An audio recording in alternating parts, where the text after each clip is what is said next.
Hi, I'm Thomas Kilbright, and I'm a security researcher at IOActive. Today I want to present some security research I've done on hoverboards. Today we're going to talk about a security vulnerability project I recently completed on this Segway Mini Pro.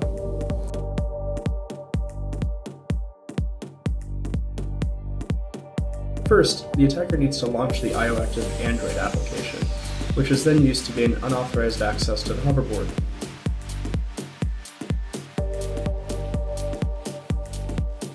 After a short firmware update, the attacker is able to bypass safety mechanisms, including remotely disabling motors while a rider is in motion.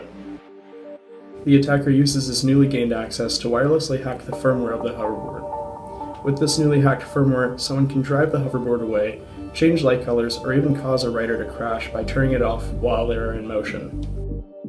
We've set up a couple of demonstrations to show what can be done. The first one is what can happen when an attacker disables the device motor.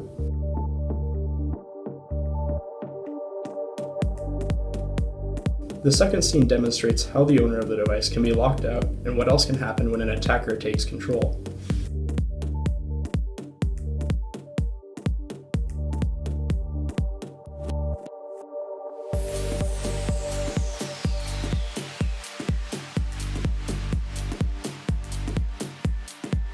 To sum up the vulnerabilities uncovered in this research, what I found was the hoverboard does not check the authenticity of the firmware before applying it.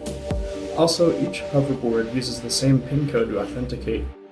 These bugs were also easily weaponized using the Find Riders Nearby feature within the Segway app, which exposed the location of all nearby hoverboarders. The app exposed the location of every Segway, therefore an attacker could find all nearby hoverboarders and attack them.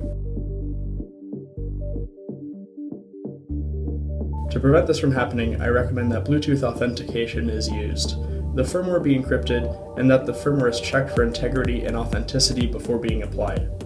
I also recommend that the rider location be hidden from public viewing. This would prevent an attacker from easily weaponizing an exploit like mine.